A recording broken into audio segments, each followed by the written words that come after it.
New intro. Who dis? What Look up? at these boys. Yeah, exciting for the new intro, but not exciting for the stuff we have on the screen right now. We just found out like 10 minutes ago that Bob Uecker passed away. For those of you watching, you'll see the graphic up on the screen. Super unfortunate news. 90 years old. Obviously famous announcer for the Milwaukee Brewers. You know him from Major League. You probably know him just watching baseball your whole life growing up. But super sad. He was the voice of baseball for a lot of us growing up. What were your guys' thoughts on Bob Uecker as a broadcaster, and how do you reflect on his life? Brooksy, go ahead, man. I mean, it sucks. He's honestly probably the best one left. Besides, Vince Scully just retired and passed away, right? Yeah, and he still just retired a couple years ago, right? And yeah, it sucks. I mean, Christ, he's got the best one-liners in any baseball movie, really, from his announcing in Major League. So it really does suck. He was the man. I mean, Vince Scully, obviously is a classic of our time. Bob Uecker, not only did he transcend what he did with the Milwaukee Brewers, but also just from the being on screen. Not Vince Scully was in for love of the game, and that's never going to go away. I mean, he's so good in that, and Vince Scully let the game breathe from a radio standpoint. Bob Uecker could be on TV and he was a showman. He was a mixture of Howard Cosell and a mixture of Vince Scully at the same time. And he played the game. And he used to say things like, whenever they wanted to break up a hitting streak, they'd put him in or something like that. Or, how to catch knuckleballs, wait till it hits the backstop and pick it up. Like stupid lines like that. So he was such a good person. I mean, most people don't even know his real name is Bob Uecker. They think of him as Harry Doyle. Yeah. Yeah. I mean, he would have been like, could you imagine him in a big calling a big market team? And I can't believe they didn't use him more, or I don't know if maybe just didn't want to bring him in for postseason baseball or something. He really got his name. I mean, obviously he got his name from his parents, but he really his name became big when he was on the Johnny Carson show. And that's something that most people don't even realize he even did. So yeah. He had a ton of Miller Lite commercials back in the day too, because of Milwaukee, right? I mean, the iconic sayings that we still use to this day when we all get together in whatever capacity we're getting together, golf, baseball, the bar, whatever it may be, even in family functions, just a bit outside. How are they taking pictures this close? Like, what the hell? You can't say goddamn on the air. No one's. I was just watching a clip from Major League when I think he's drunk at the time, and somebody smokes one. He just goes, "Ah, shit." Yeah. Did you guys know he was the ring announcer for WrestleMania 3, the Hulk Hogan versus Andre the Giant sellout in the Pontiac Silverdome? Nothing would surprise me. You could tell me he was in that. the ring with Andre the Giant, and I would believe you. There was a famous WrestleMania segment of Andre the Giant choking Bob Uecker out, and he sold it really well, apparently. Anyway, I want to see that now. I mean, is he like the old school McAfee? I guess, yeah. But he was just a local guy right now. Yeah. But anyway, yeah, super sad news to start the day. But we had to mention it because, we're baseball guys, and this is a baseball legend we're talking about here. And really just a sports legend. So definitely one of the voices of our childhoods. One of the voices of our whole lives up to this point. Really, it's always sad to see guys like this go. And shouts out and prayers to his family and friends and everyone in the Brewers organization that was close to him. But anyway, when you live to 90, you lived a damn good life, man. Yeah. And I think he has 8 career home runs. Someone's got to look this up. Like Pigtown's watching.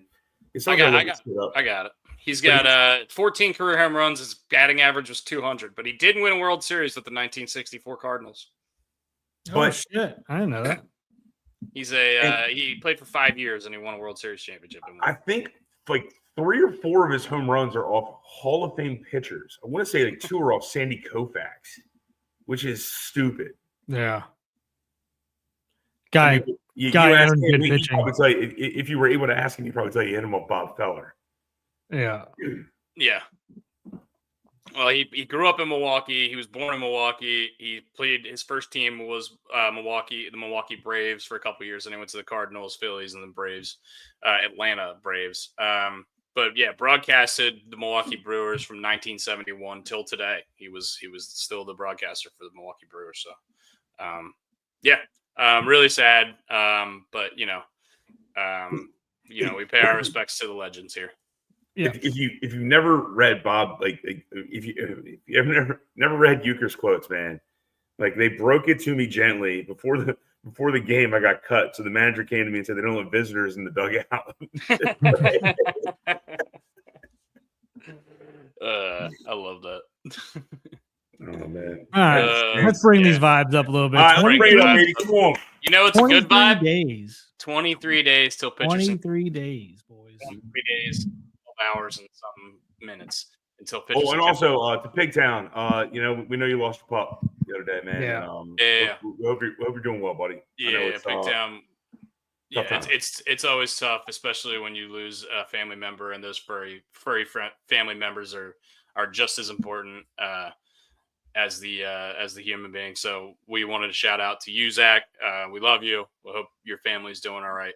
That sucks. Sorry, I don't know the name of the puppy. Yeah, we would do a more. Anyway. What do we think? We're gonna bring the vibes up. We take a knee in the chat. I love it, British Raymond. I love that. Now we're on baseball. Still Pete Alonso, Alex Bregman, Jack Flaherty, Anthony Santander still free agents. Are we surprised that there's this many big names still left in free agency at this point? It feels like we're just kind of at a stall in free agency. What do we think's happened? Do we think the guys are asking for too much money? Do we think that their market was just not as high as they thought it was going to be? I know that Boris is trying to set like the new first baseman mark with Alonso. At least that's what he said. Bregman said earlier in the offseason that he was looking for like an upwards of a $200-300 million deal, and people were not expecting him to get that kind of money. What do we credit this to? Brooks, let's go to you first.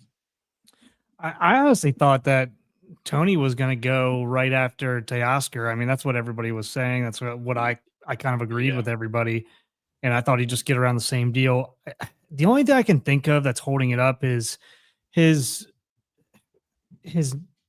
probably wanting more years than people were willing to give at this point, just with his age.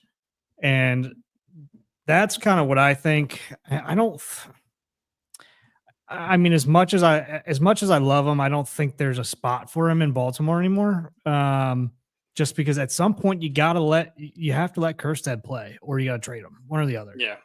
And I'm inclined to let him play, to be honest with you. The guy's earned it.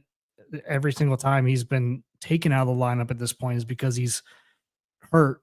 I say hurt, but he had a concussion last year.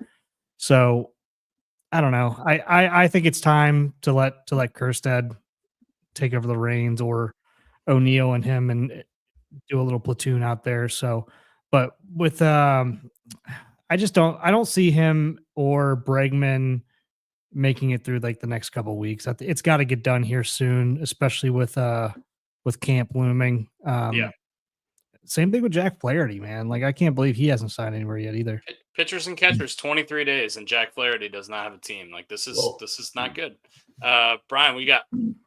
So I got a new flatmate, even though I'm in Canton. It's my buddy Kyle. What's up, everybody? How you doing? What's up, dude? How you doing, Kyle? Nice to meet you, man. Brooksy and Dusty, you're live now on the podcast with the boys. His last name is Roach. So That's When I call him Roach, yeah. when you hear me reference Roach, I'm not making fun of him, I promise. But this is the new guy here taking over for, let's just say someone else. Mm-hmm. Yeah, sweet. Cool, What's man. up, Nice Roach? to How meet you you, doing, brother. buddy? It's nice to meet you, man. Can't complain. It's nice to meet y'all. Thanks for having me on. Yeah, Appreciate absolutely, it. man. Yeah. You guys caught me on the way out, but just wanted to say what's up. Oh, no, you're Yeah. good, dude. You have a great again. Yeah, absolutely. buddy. Yeah, man. All right, See you, take it dude. easy. Thank you. Nice to meet you. Later. Nick Pote says he would happily take Jack Flaherty on a disappointing for him 1-year deal. Yeah, I mean, I don't disagree with that at all. I think a lot of teams would be stepping up to the plate to offer that. I think if he's going to take that kind of deal, he's probably going to go to a team that's a bona fide contender somewhere like New York and San Diego and LA. We saw Roki Sasaki. He's probably, I think yesterday was the first day he could technically sign. He's limited his options down to Toronto, Los Angeles, and the San Diego Padres. I think it's funny that Toronto always ends up in these rumors for these giant international stars, and they never end up getting any of them. So I feel bad for the Toronto fans. I kind of just feel like it's LA or San Diego, and I really hope he picks San Diego because I think it would just be really awesome for baseball to be able to watch Roki versus Shohei, Roki versus Yamamoto. Having them all on the same team would be cool in a different way, but the Dodgers are already such a juggernaut in the West, in the NL in general, that it's going to be tough. What do we guys think about Jack Flaherty on a 1-year deal? Would you be excited about that? No, not at all. Because he's a terrible team guy. Who? Flaherty. How do you know? That is factual. How do I know? you know? Two people that work for the Orioles. I mean, he was in a bad. Look, there's not good stuff that came out of the first relationship with Flaherty, but by all accounts, last year he was a very good person. He obviously was a very good player. He put up a lot of really good numbers. He liked the pitching staff in Detroit, I guess, a lot more than he liked the one in Baltimore. And maybe it's just he didn't get along with the people in Baltimore, and it's just different strokes for different folks. I'm not going to go out and just say he is a terrible teammate, because I think that's a blanket statement, and just hearing that from two people is not. I don't like that. But also, like nobody in any clubhouse or the Orioles clubhouse has said a word about it in terms of him being an issue ever. So I just don't know where these rumors all came from. Just because he looked like he was a sourpuss on the bench sometimes. I mean, can't fix your face. Yeah, well, you guys know one of the people that I'm talking about. You don't know the other, but this terrible team person was. I guess he didn't like being traded at the time, so maybe that was the case at that time. But look, if he has a change of heart and he wants to be a better human being, then cool, that's great. Especially if he chooses to be here. Yeah, but is he going to be happy on a 1-year deal, or is he going to be happy not? He's not going to be happy unhappy. On a deal anyway. Be unhappy not getting six years and whatever number. Oh yeah, I would be unhappy too if that's what I was expecting. No matter where I went, not just Baltimore, but I mean, I wouldn't be a sourpuss about it. If you sign a 1-year deal, you got to go out and prove it to get that 6-year deal or the 4-year deal, whatever you want afterwards. Or else I don't want to bring in a dose of NyQuil into the clubhouse. I just don't. I'd rather fire away with Zach Eflin and all those other guys. That's fair enough. Are Brooks and Dustin related to the Fame financiers? No. If we are, we haven't seen any of the money. Maybe we will at some point in our lives. Is Brian related to Captain America? Maybe. Well, we're thinking Bert Kreischer is kind of what we've narrowed it down to. Oh, maybe do it. Keep the tarp on. Keep the tarp on. There's got to be a long lost cousin there somewhere in Bert Kreischer, we think. So. I saw you put this on Pigtown or on Twitter earlier, Pigtown. I saw that LA and San Diego are calling around teams to try to make a trade to get more international money so that they can sweeten the pot for Sasaki.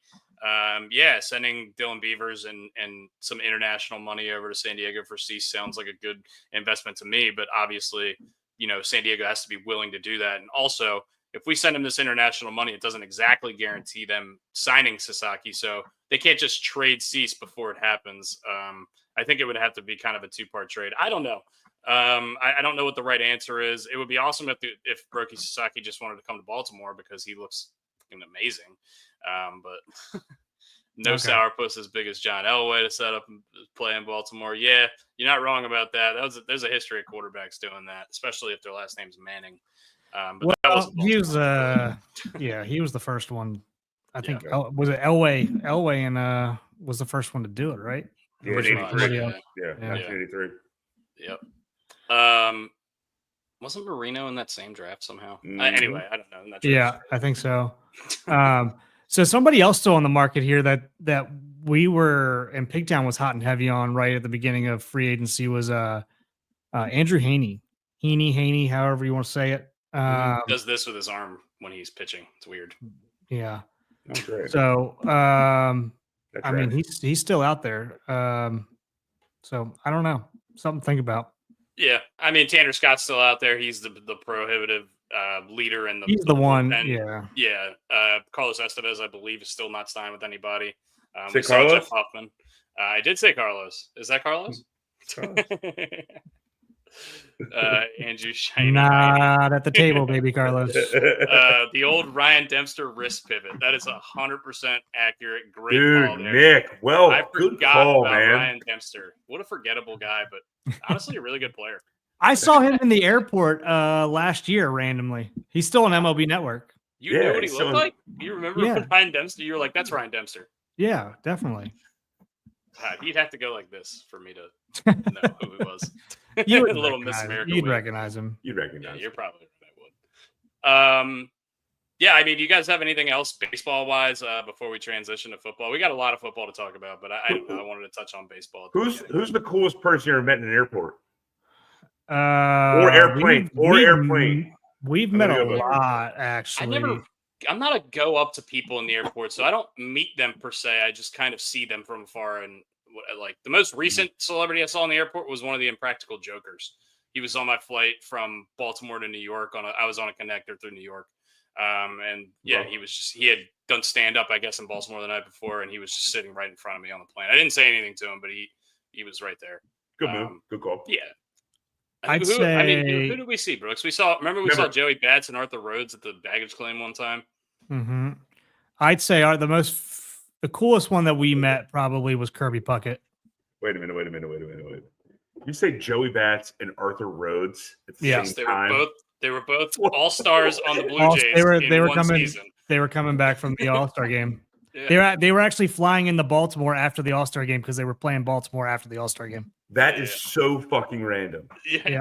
I looked over. I was like, holy shit, that's Jose Bautista. And Brooks was like, that's fucking Arthur Rhodes right next to him. I was like, holy shit, that's crazy. Yeah. All right. Mine is, I said airport airplane. Mine's Jim Parsons. I sat next to him on a flight to Houston in first class. And we just drank gin and tonics and talked nothing about TV. All we did was talk about random shit. That's awesome. Yeah. I think Kirby Puckett had to be him. We saw Tippy Martinez. We saw Rick Sutcliffe. I'm sorry. Just next to Marty Bass in the media. Oh, God. I love that. Was Tom Tasselmeyer at that same event or no? That's awesome. Yeah, I met AJ Burnett at Kirby's down here one time, and I actually had a conversation with him. He's a super nice guy. Very nice guy. To him. Yeah, very nice guy. Our friend Drew. Watch me throw live to Delaney High School one day. Did Marty Bass say "nice watch" while you were peeing next to him? He's looking down the urinal. We went to a lot of All-Star games growing up, so we did get to see a ton of players. I remember Maury Wells. We didn't see Maury Wells in the airport though. We saw him in a restaurant. We saw him at Harry Carey's restaurant in Chicago, right? Mm-hmm. We met Roy Firestone there too, right? We met Roy Firestone was at the ESPN Zone in Baltimore. You shared a revolving door with either Catfish Hunter or Raleigh Fingers. Raleigh Fingers, right? Raleigh Fingers, yeah. I've never heard shared a revolving door. That sounds like a name of another podcast. We went in really as he went out. We saw the mustache. I don't know. I've had some cool, like BJ Surhoff was our coach for a little bit, or my coach for a little bit. Dustin's had some other guys as well. I played with Rex Ryan's kid in Little League for like 2 or 3 years, so I met him. He was a super nice guy. But I'm talking about airports, airports. I saw Julius Irving at an airport one time. He's hard to miss. Oh, Julius Irving? Yeah, I would imagine. Yeah. What's he like, 6'8"? Taller than that. At least he felt like he was 7'9", but he wasn't. The super famous guys all fly private now, so you're not going to see anybody that's going to be groundbreaking, I don't think. But yeah, I mean, I can't think of anybody else off the top of my head. I mean, I sat down in first class flying to Houston to Jim Parsons, and I sat and I saw him. My mom, I've never watched an episode of whatever that stupid show is, Big Bang Theory. I mean, he's like one of the biggest stars in like TV over the last 25 years. That's pretty crazy. You drank a gin and tonic with that guy. I didn't know who the hell he was because Big Bang Theory like just come out like maybe 2 or 3 years in, and I was sitting next to him and we started talking, and someone like asked for his autograph, and I'm like, oh, okay, this guy's somebody. And I didn't really give a shit. Who cares? He's just a human being. He puts his pants on the same way we do. So like he just sat there and we did not talk about TV at all. He was so cool. Yeah. And I guess he's from Houston. So I mean, I guess we could say Steve Pierce. We sat next to Steve Pierce and talked to him the whole ride to San Francisco. But yeah, that's more of a local. That's guy, a local. Like, yeah, I don't think the masses would know too much about Steve the Shark, but he was amazing. He was a super nice guy. Did we just do a draft? Did we just do a draft without doing a draft? Right there. I don't know. I think we just talked. Yeah. I think that's what conversations are. Anyway, that's what this podcast is about. Let's move on to some football. Ravens claimed Deontay Johnson on waivers. I saw this highlight yesterday, and I was like, "What in the fuck are we doing?" I thought it was hilarious. But anyway, after you read into it, so he technically cannot join the team until after the Super Bowl. So this is not for like a playoff run. He's not going to be joining the team. What is going to happen, though, is that he will become an unrestricted free agent at the end of the season. And if he is able to sign a contract large enough warranting, then we could get a comp pick back for him. So I would assume the Ravens are just kind of playing checkers, chess, not checkers here. I do have down the Ravens have had have been the best in the NFL at accumulating comp picks since we've come into the league. 56 of them since the system began in 1994. Remember, we didn't come into the league until 1996 as an organization, so that's 2 full years of teams have above us. Former comp picks that the Ravens have drafted: Kyle Juszczyk, Sam Cook, Isaiah Likely. So these are like legitimate, like franchise-altering guys here. Brian, what do you got? Why are we the only team that thought of this, or do we have some sort of clause because we had him? I don't think we haven't officially claimed him. We submitted a claim, but I mean, somebody else could come and get him. I think if somebody's ahead of us in the process. Why wouldn't another team do this? Are we just that smart and other teams are dumb? They might. I mean, look, they might. It's possible that we're just paying him for no reason now because it's after what's happened to him this year. It doesn't really seem to me like he's going to be able to get a big enough deal to warrant a comp pick anyway. And I know a lot of people were talking about that in our group chat, namely Sean Boyd. But how much money does he have to get? Because we can get like a 5th round comp pick if he signs, 2 years, $10 million or something. I think I don't know that, but I think half of it is we had to give up a comp pick or a draft pick to get him from Carolina. So EDC had to be like, I'm getting my fucking pick back. Like what? Yeah, but it was like wasn't it like a swap of a 6th and a 7th round pick or something? Didn't we move back to anyway? He's playing chess, man. He's playing chess. I love it. I think it makes sense. I'm glad that he's not going to be on the team or in the locker room. That's the big thing. I'm happy about that. Whatever we're doing, I'm happy with. Sincerely, I mean, we got rid of him because he was a cancer. We brought him back, and he can't be a cancer. And we're going to get. It's like praying. What do you hurt by doing it? I mean, yeah. Nice little reference there. Yeah, I mean, I don't have any other thoughts on that. Another thing I wanted to talk about before we get into our picks, obviously, we're going to talk about the games this weekend at length.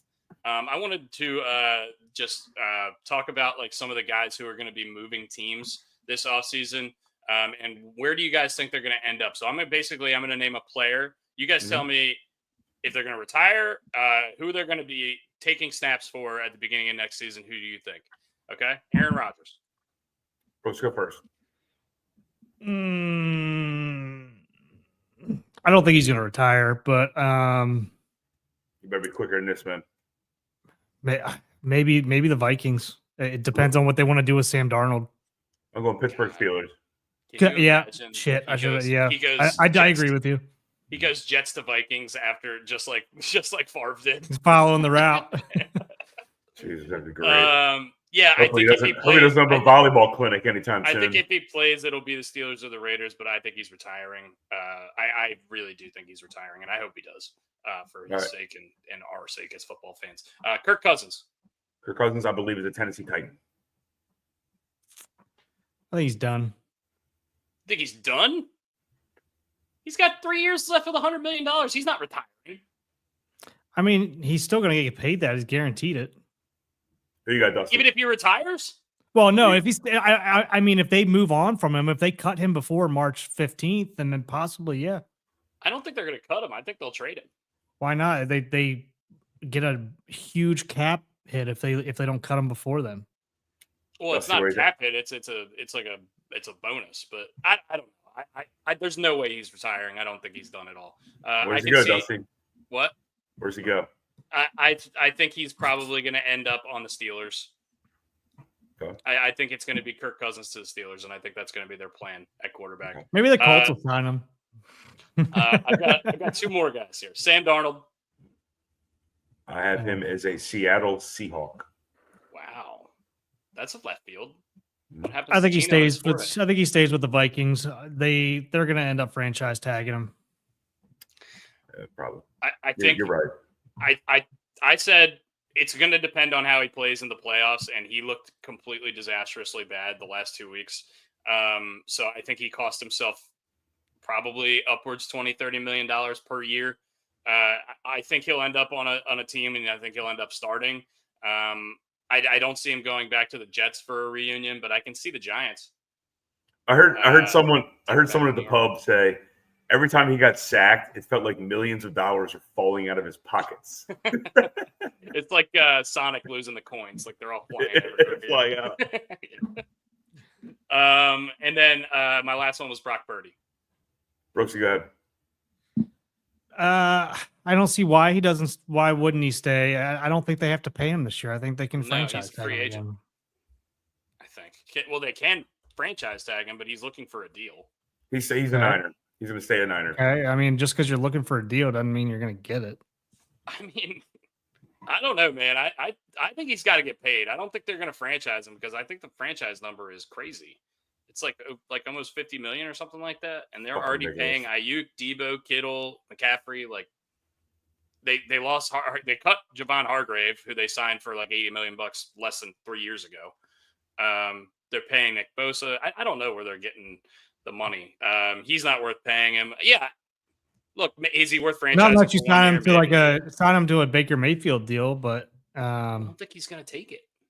Well, if he doesn't, I mean, Shanahan's proven that you can go in there and, I mean, as long as you're a decent decision maker and you're accurate, you can probably run that offense. That's where Aaron Rodgers might end up too, by the way. That's a good call. I mean, that's where he lives. I mean, that's where he's from. That's where he lives in Chico, or I mean, he's got a lot of houses, but Malibu, whatever. But he's still. I mean, he wanted to go to the Niners out of the draft originally. They took Alex Smith, but it would just make sense, kind of like, hey, finish your career where you really wanted to start.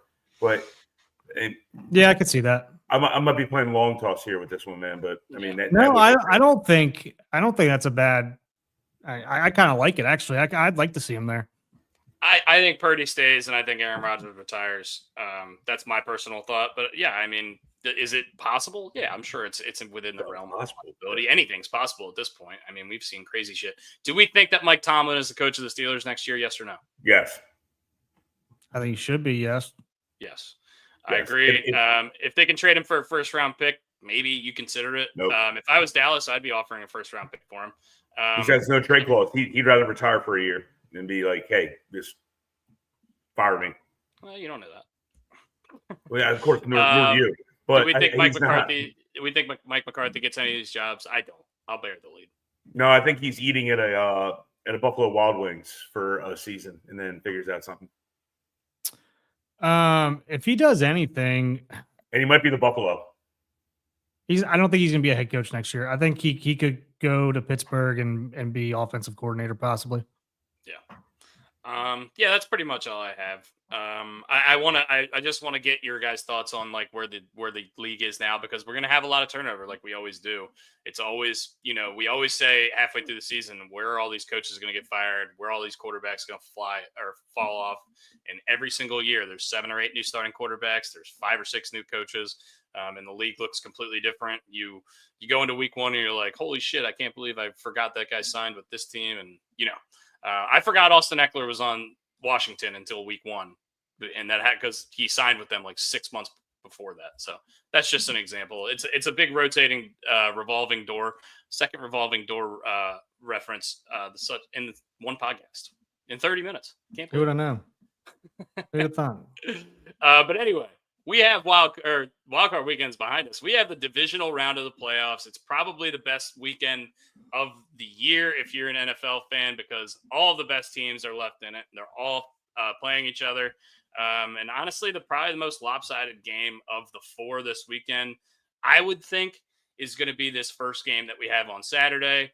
The Houston Texans are the 4:30 game on Saturday again, and they will continue to be indefinitely. The line is Kansas City Brooks. Are you pulling up the DraftKings line, or do you want me to do it? I can do it. Okay. The line is Kansas City Chiefs -8.5 at home. The over/under is 41.5. These lines, according to DraftKings Sportsbook. What is the feel for this game? 8.5 seems high because when they played earlier in the year, it was 3.5. And it was a pretty close game until Tank Dell completely eradicated his leg in the end zone on that catch. Okay. Wait, I need you to pump the brakes real quick, man. What's up? Just pump the brakes. Pump the brakes. 2 revolving door references, and then the use of the word eradicated. Yes. This podcast is not made for shit like this, dude. I mean, we're doing it though. We're doing it. I don't like the word eradicated. I'm gonna pontificate. Brooks, what's the can we get the screen where I'm doing it. I'm doing it. Okay. Jesus. Okay. I don't like this because I can't see shit. Can't see shit out of this thing. Hell. Anyway, can't see shit out of this thing. What are your initial thoughts, Brian, while Brooks is doing this? What are your initial thoughts on this game? Do you think this is going to be closer? You think 8.5 is too high? Don't make your pick yet, obviously. But what are you looking for in this game? Do you think it's going to be defensive? Tell me what to do, devil woman. Call the shit Pope. I really enjoy the Texans in this game. Not making a pick yet. I enjoy them because they seem to be getting hot in the last 2 or 3 weeks. And so that's hot. Dangerous. Yeah, they're hot, so hot. So damn hot. And I like it because I also like them. I'm going to make the pick because I'm just going to give it away at this point. I like them to cover. I don't like them to win, but the Chiefs are going to have some some Rust-Oleum. I'm going to go with the Texans to cover on this one. Some Rusties. Cars reference. I think the biggest matchup here is the Chiefs D line versus the Texans O line. I think the Texans O line has been a little shaky all year. I think this is a game where Chris Jones can really affect the interior of the Texans offensive line. I think they're going to have to keep Joe Mixon in to block a lot, which he's done a lot, but he's also going to need to run the ball successfully for them to have any chance against this Chiefs team. He's not going to. I just don't think he's going to be able to. That's my thing. But the Chiefs don't blow teams out. They play close games all the time, and they always win. But it almost feels like the money line should be juiced up, whereas the line shouldn't be as high. And Brooks, if you keep on messing with this thing, I'm going to kill you. Jesus, stop moving this thing. Stop it. And also, just stop. Leave it. Just leave it. Just leave it. To play us out. Damn it. And Blair Witch Project at DraftKings. But I don't like that Joe Tooney for the Chiefs is moving out the tackle. Is he doing that again this week? Yeah. Yeah. It's announced. Their offensive line has been like a complete I wanted to say revolving door, but I'm not going to. God damn it. Third time. Don't you fucking do it. Don't you fucking do it. Joe, I am not too old for cars. Yeah, you're not. But yeah, I watch some sort of cars related TV every single day because my son loves it. Oh, Hot Wheels. Lightning McQueen. He's a Lightning McQueen guy. Brooks, what do you think about this game now that you're done zooming in and Texans money line. Shut the fuck up. The Texans money line. Wow. Texans money line. And you doing this because you want Baltimore to host a playoff game? I dig it. Well, I mean, I didn't think about it until now, but yeah, maybe. By the way, boys, but I seriously think I like the feistiness today of this podcast. There's some anger, like Tiger Claw. Yeah. Good one. What? Okay, explain Houston money line. Why? What do you like about the matchup that tells you think Houston wins this game? That's what my gut's telling me. Oh, okay. You got no analysis, just your gut. I seriously don't. I think that this is the year we get a one and done from the Chiefs. It's got to happen. It's got to happen. I'm calling it. I mean, the only thing keeping them in this freaking game is going to be their defense. But I mean, they'll just end up throwing screen passes to Joe Mixon, and that's essentially going to be their running game. It's basically what it was last week. It was short passes to Mixon and little crossers and slant routes. Mixon did. I mean, he did run the ball a little bit last week when that was no help from the offensive line. He basically Barry Sanders that thing. So, do we think D'Amico Ryans playing for Andy Reid when Andy Reid was in Philly has anything to do with how he will scheme against Andy Reid defensively? Maybe. It could, to a certain extent, but I'm assuming that he's playing a completely different offense now than he was before because he has the luxury of Patrick Mahomes, and he can basically do whatever he wants. He knows that Patrick Mahomes is not going to do. Yeah, I mean, will he think about it? Yeah, maybe. I'm sure there's certain things that certain tendencies that Andy Reid still puts forth, like on a game to game.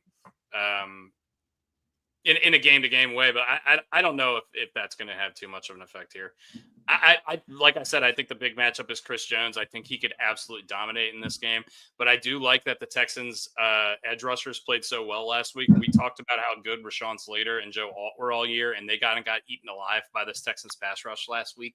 Well, and their secondary's legit. Yeah, and Kansas City, like we said, has kind of a problem at the offensive line, especially at the tackle spot. They've been sliding guys in and out a ton this year. So I think that the Texans could get pressure. The problem is if there's any quarterback in the league over the last 5, 6, 7 years that you want going up against a team that can pressure you, it's Patrick Mahomes.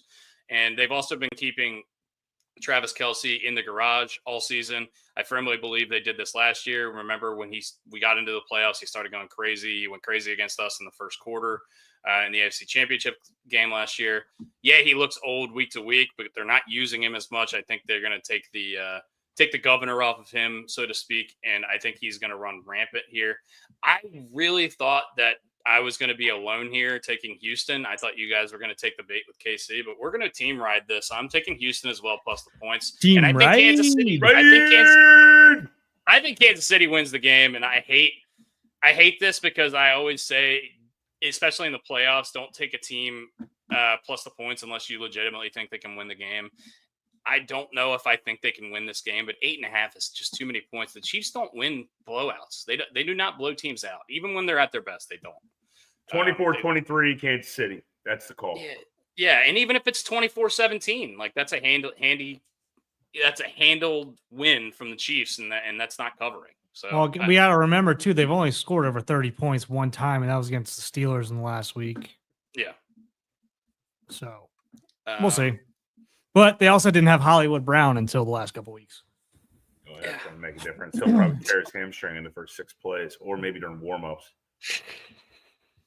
Stub his toe or something. The over-under in this game is 41.5. Do you guys expect this to be a higher scoring game or a lower scoring game? You said 24-23. That would lead to over, Brian. You like the over, or what do you think? I will take the under all day.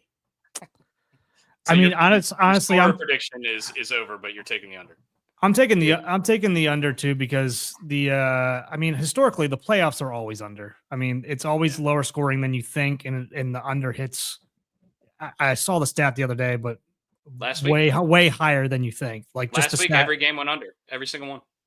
Did it really? I thought one went over. Yeah, I believe so. I think all went under. I could be wrong. Maybe Chargers Texans went over. I don't know.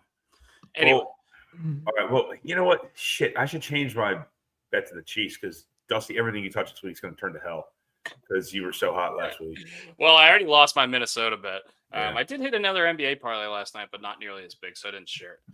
Anyway, the rotating door is rotated on you, buddy, and you're going to lose. We are all on Houston. That's a team ride, and maybe we're going to have to put a little Houston bet in this week for our followers to see if they want to tail us. Next game, Brooks, if you want to scroll down, is the Washington Commanders at the Detroit Lions. This line is 9.5. The over/under is 55.5, which is a massive line for an NFL playoff game. Although it makes sense. Both of these defenses struggle. Brooks, I swear to fuck. Swear to fuck up. Leave it alone. I'm doing Stop it on purpose at this things. point. I know you are, and it's really making me angry. What do we think about this line, this total? My dog just got scared of me yelling. What's your initial reaction to 9.5, 55.5? Do you think just too big? Those numbers are too big. Not enough? What do we think? Brooks, let's Man, go to you first. they do not respect the Detroit defense at all, do they? I mean, we already know the commies defense is suspect. Played well though last week against Baker. I know, but I mean, they're known to throw a dud in there every once in a while from Tampa.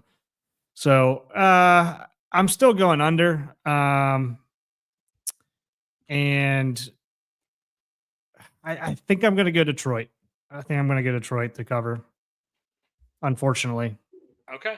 Brooks is taking Detroit minus 9.5. Before I get my pick, I just we said it multiple times. I've never seen a rookie quarterback that I've been this comfortable with needing a score in the fourth quarter. I just think that no matter how far this game can get out of reach, because I think the Lions are going to be able to move the ball. I think they've proven they're going to be able to move the ball on anybody. Also, they get David Montgomery back, which is going to be huge for their offense.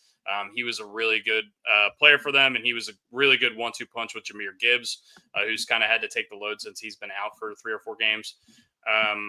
I just think the Lions are going to be able to move the ball because of all of the weapons they have on offense, but this defense is the big X factor. If they can force turnovers on defense, the Lions, then I think this game could get really ugly, and that's why this line is 9.5. But I don't think Washington will ever be out of it because Daniels is so explosive on offense. Brian, what do you have? And Anzalone comes back this week, right? He came back last week. Last week. He came back last week against Minnesota. I like the Commanders to cover, and I might go the same damn score of 24-23 if Brooks stops moving. I didn't even do anything that time. What the hell happened? Take your hand away from the mouse. Next time I'm doing this. Anyway, so so Brooks likes Detroit. I like Washington. Or no, Brian likes Washington. I like Washington too. I buried that. But I think there's going to be some nerves. I really do think the Lions are going to have some nerves. They got burned last year, and they burned themselves, by the way. I can't watch this anymore. I'm just staring. I'm looking at the notes only because it's making me so angry. Yeah, I mean, I don't understand it. My head hurts. Leave it alone. Stop touching things. Stop touching. Yeah, I mean, I know they said something about Aiden Hutchinson potentially being back for a Super Bowl run if that was the thing. I mean, I don't expect that is going to happen. But I do think Detroit is going to win this game. I'm going to do this. Actually, I'm switching. I'm taking Detroit. I'm not doing this for 2 games. I'm not taking 2 underdogs that I don't think are going to win. And I've already done it with Houston because I think that game's going to be close. I'm just going to take the Lions here because I just don't think that Washington is there yet. I think that they're great. I think that they're frisky. I think that they could come back and cover frisky. backdoor cover, but I think the Lions are going to overmatch them. Frisky bastards. Yeah. I mean, if I like the Commanders defense a little bit more, I would probably be on them, but I don't think that the Lions defense is that bad where it's that much worse than the Commanders. And I just think that there's a lot less question marks about the Lions offense. And also the kicker, Jake Bates, Arkansas boy. Their secondary is actually relatively healthy for Detroit. Oh, get Joe going. Jake Bates. Here we go. I mean, look, if you're giving me the kicker off, it's Jake Bates versus Zane Gonzalez, who Joe's couldn't trying put his to work. helmet on There's last no week. reason to get Joe all aroused while he's driving getting all around. aroused. He's going to blow out 2 tires talking about Jake Bates. Here we go. British Ravens sticking with the Pat Ricard, Pancake Pat Tutter. We'll get to that game in a second here, British Raven. Let's move on to the Sunday matchup, the Sunday morning matchup, which Don't is move it. Rams Just leave it. Eagles. Just leave it there. It's right there. It's fine. Off the screen. Put your hands up. Hands up. All right. God damn it. Are they playing my song? Rams at Eagles. This line is 6. The over-under is 43.5. Honestly, Philly looked terrible last week, and before we go, I like this actually by Austin. I just saw it. Sorry, 55 plus points are scored. Lions get the 9.5. If it's under 55, Washington covers. I agree with that. So game script dependent. If you like Washington, take the under. If you like the Lions, take the over. Yeah, No, I do like that, Austin. I think that's a good call. That's a good play. I don't hate that at all. I think that makes a lot of sense to me. But back to the Rams. What do we think about Rams Eagles? Well, what do we think about, because we haven't talked since the Rams Vikings game on Monday night. What do we think about the Rams defense just absolutely dominating the Minnesota offense in that game? Brian, you got stuff to say. I can see it on your face. Yeah, I know. I love where the Rams are going, and these guys might have been sellers the trade deadline, by the way, and they stuck with it, and they just got a vibe. And I was watching McAfee yesterday, and Puka Nacua was sitting on the treadmill, and he's talking about how Jared Verse and I forget Young's first name, but Young, who was, I think, literally packing groceries or something like that, wears number 0 because 0 people believed in him. And they come in apparently to the complex barking. That's terrifying. Byron Young. So, I love the vibes they have going right now. I'm taking the Rams in this all day, win outright. And you got a glove? Yeah, I just saw it. Just saw it sitting back there. I'm not going to get mine. I'm not going to get mine right now. Give us some Ryan Dempster stuff. Actually, this is the same glove as Ryan Dempster. Oh, really? Look at that. I'm taking the Rams in this all day. I love the vibes of the Rams. And I'm going to take the better quarterback and the better coach. I went with this last week with the Rams, and I'm going to do the exact same thing this week. It has nothing to do with Sirianni and Jalen Hurts being shitty. It just has to do with they have a better coach and a better quarterback. Coming from a 3-quarter angle, going baseball reference. I love it. I'm going to hold off on my pick. I want to ask you guys a question. Of the NFC quarterbacks that remain, which of them would you want starting for the rest of the playoffs? Who would you rather have? Just team independent, just the quarterback. Stafford, Hurts, Daniels, Goff. It's Matt Stafford. Yeah. It's not even Brooks, a question. do you have an answer or no? I mean, Stafford or Daniels. Yeah, I think it's Stafford and Daniels. Definitely clear the other two, in my opinion. But I think Stafford is clearly the best remaining, and I think he proved that last week. Even when Minnesota was able to get pressure on them, they had answers for it with a Puka screen or a Kyron Williams screen, and he's just so smart and so good at getting rid of the ball when he needs to. It's like he has the cheat sheet to the test. It really does. It's what it feels like with Stafford. I didn't think Philly looked all that good last week against Green Bay, and they still dominated the game because their defense is so good. They will be missing Nakobe Dean for the rest of the playoffs, which I think will hurt them a little. But I think if you're going to lose a player on defense, losing an inside linebacker is definitely not as consequential as losing somebody on the line or losing somebody on the outside, especially for the Eagles, because they have so much depth on the defense. I think they're going to be able to make up for that. I just think the Eagles are the most talented roster in the NFL. I don't think that their quarterback is quite as good as Matthew Stafford, for sure. And he's also, last week was the first game he's played in 3 or 4 weeks. You have to remember because of that concussion. So he didn't look his best last week. I think he has times where he looks good. I think he's clutch. I think he's played well in playoff games before, both in college and in the NFL. Obviously, he took his team to the Super Bowl before. And Saquon Barkley is a problem. I like the Eagles. I think they're the better team, clearly. And I know that I said that Minnesota defensive front was going to get after Stafford and disrupt him, but there is nothing like this Philadelphia Eagles defensive front. I do not think Kyren Williams is going to be able to run the ball at all, which means they're going to have to lean on Stafford, and he's going to have to be perfect for them to stay in this game. So I'm just going to take the Eagles just because I don't know if Stafford can do it twice in a row, and I really hope he can. But I'm taking the Eagles. Brooks, what do you got? I'm taking the Eagles as well. But I mean, with that being said, I was pretty surprised about how lackluster their offensive line kind of was last week. I didn't think they were that great. So, but I mean, everyone's going to have a bad game. I think we've all mentioned it. There's not a ton more I can say because, I mean, this Eagles team is just way more talented, I think, than the Rams. Would it shock me for the Rams to come out and win this game? No, but I mean, I just really believe that the Eagles are going to win this game unless Sirianni finds a way to blow it. Or the kicker. I mean, a little underrated that the kicker on the Eagles this year has been pretty freaking bad. Yeah, I don't think he's hit. His average over 40 yards, I think, is really bad. Elliott, that's his name, right? Something Yeah. Elliott. Yeah.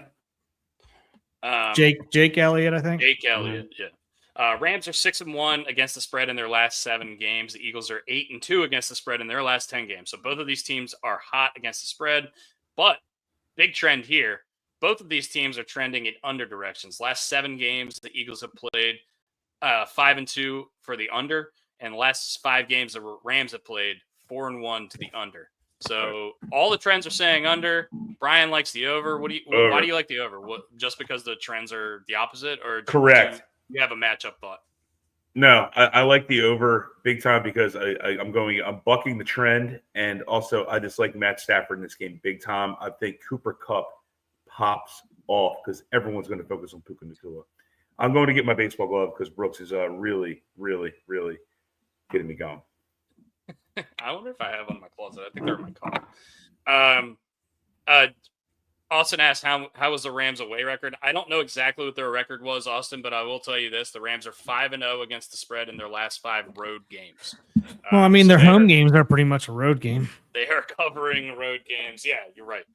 They are going all the way across the country here, but they'll have plenty of time. It's a 3 o'clock game, so it's not going to be at 1 o'clock in the morning or early morning for California time people. I don't know. I don't necessarily know if I love the over or the under. I'm probably going to be staying away from that in this game, but I do like the Eagles enough. This is probably one of my favorite bets of the weekend other than the next game. I think the Eagles win this game for sure. I like the Eagles money line, and I like parlaying it with the my favorite team, which we're going to talk about next. Brooks, what did you have? I was going to say I was going to go with the over, but the more I think about it, I just really don't know. How are the Rams going to move the ball without?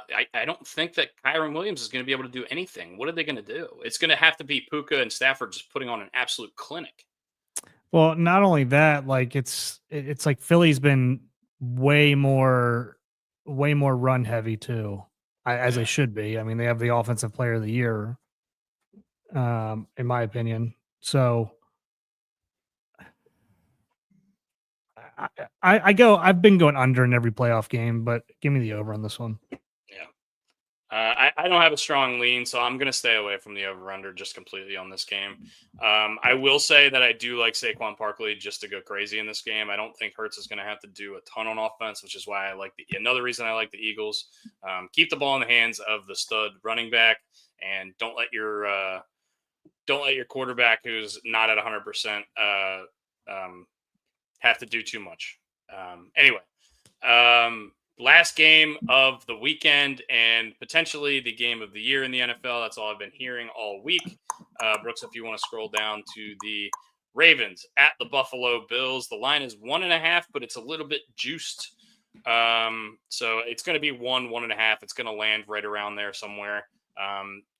Getting the extra half point for the Bills is making you lay minus 118 as opposed to the normal minus 110. So it's somewhere between 1 and 1.5. The over-under is 51.5 in this game. Before we make our picks, let's just talk about the game. What do we expect?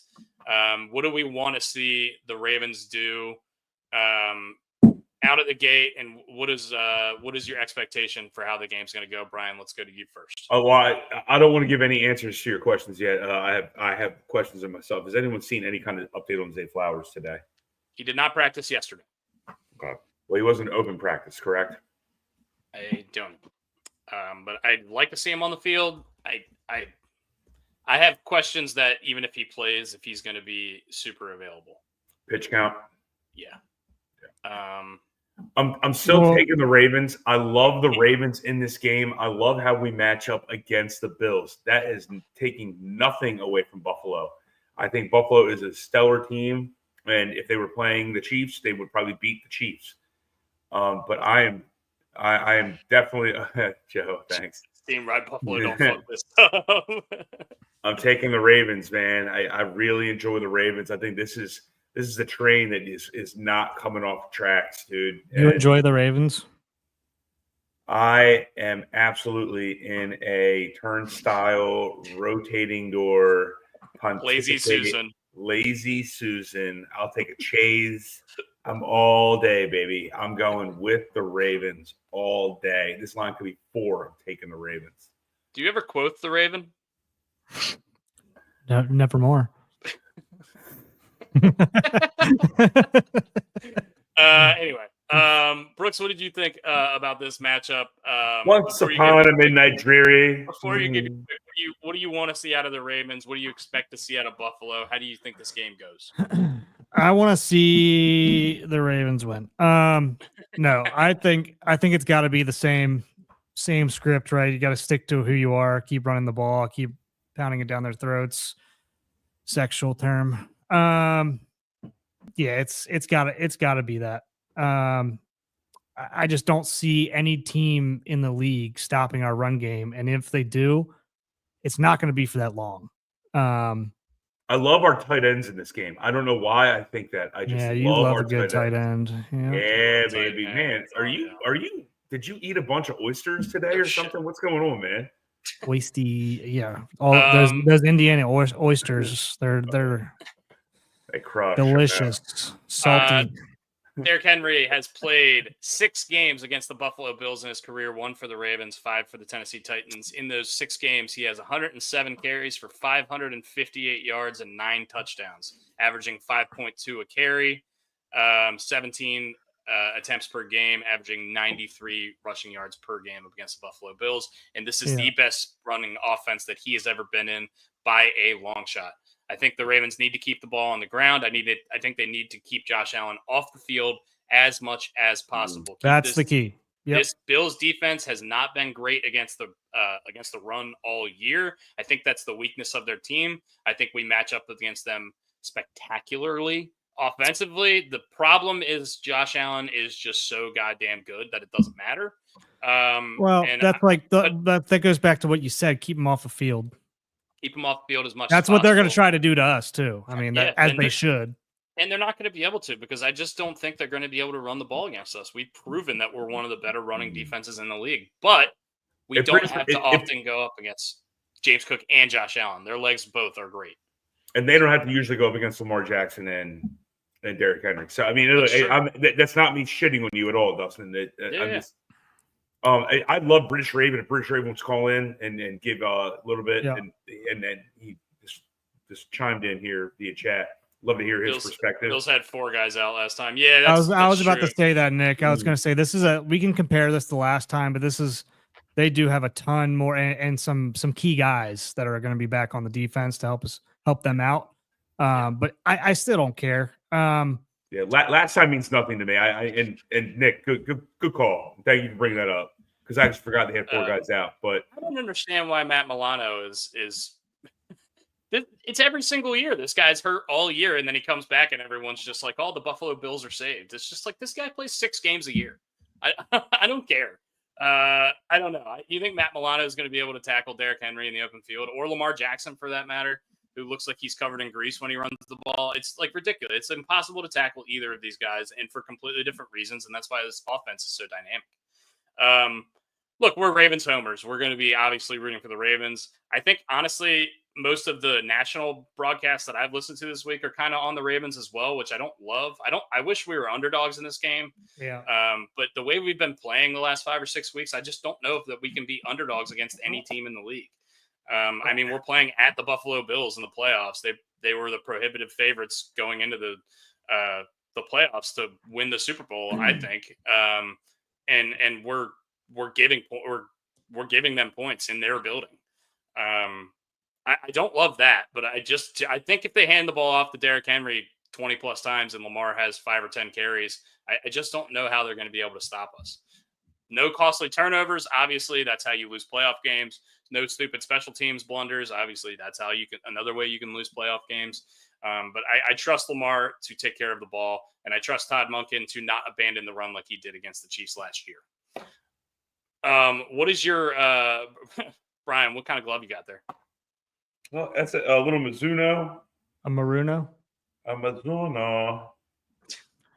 Phil Rarudo. I like it. It's Orioles colored. Remind me of the old SSK Roberto Alomar glove.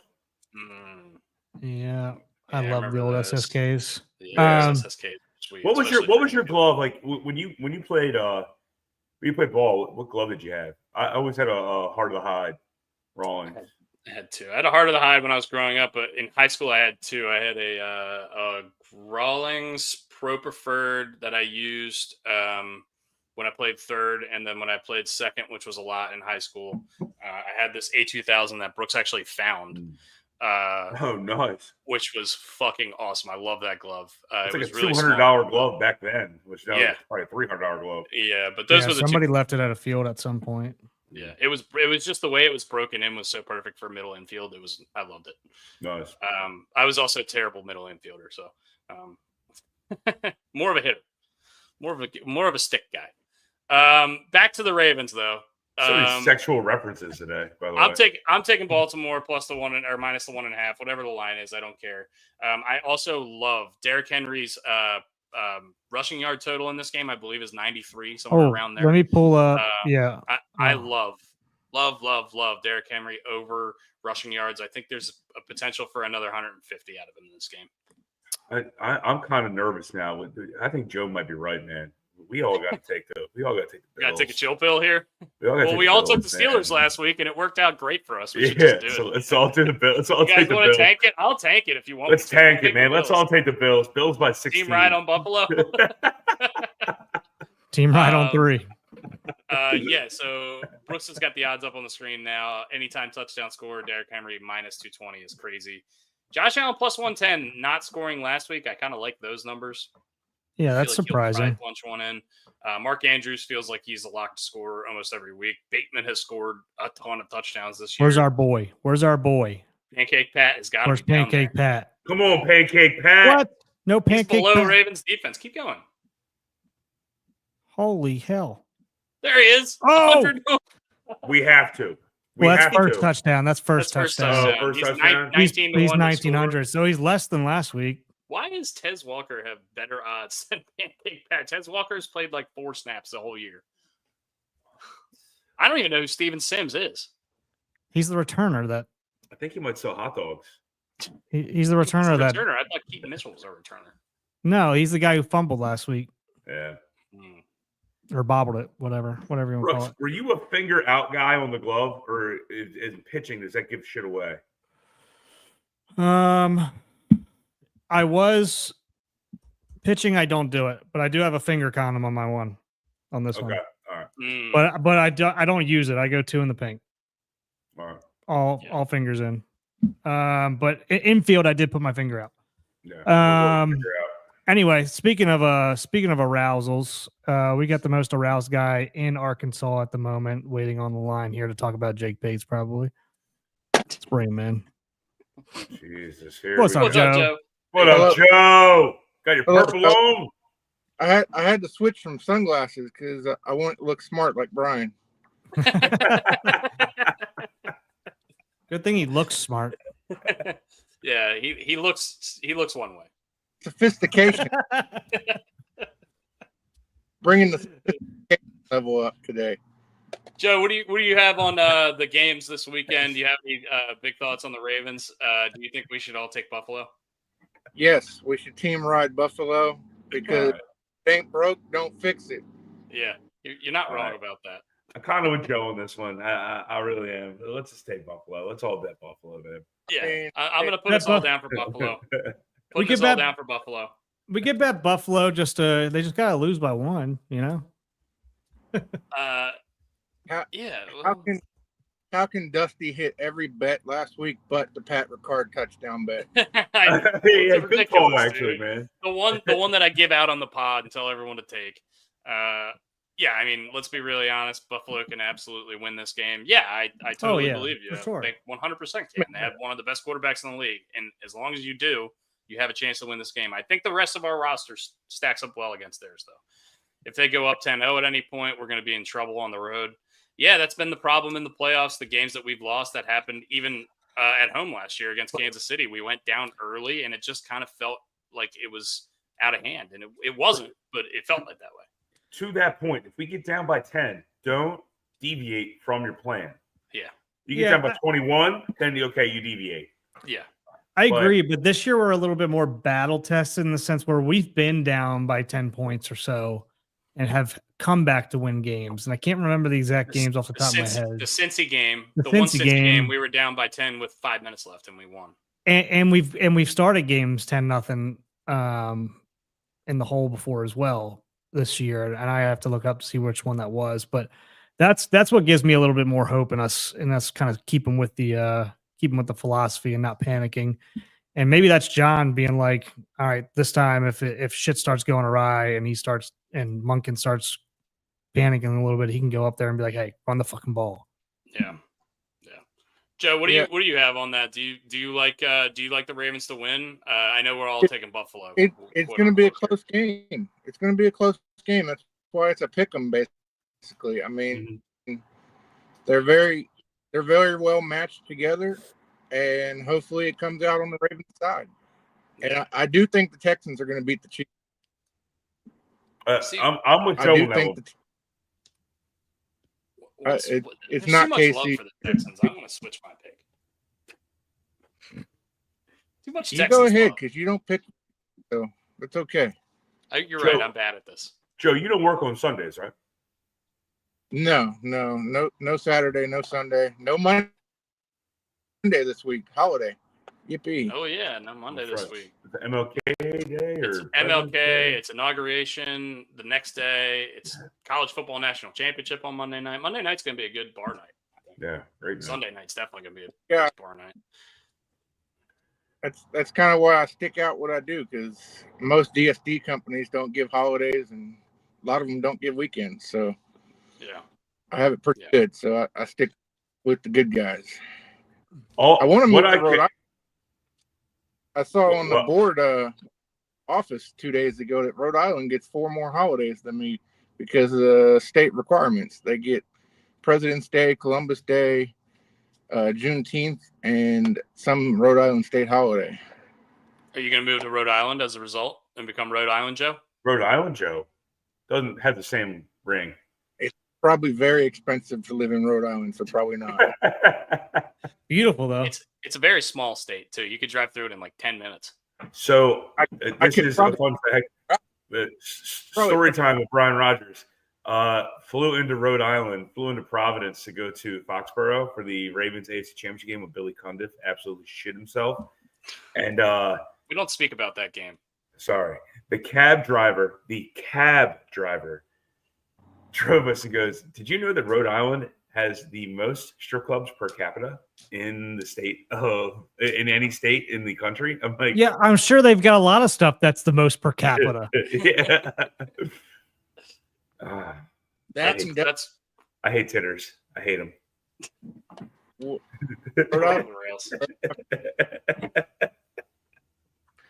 And the Lions are going to win on a field goal.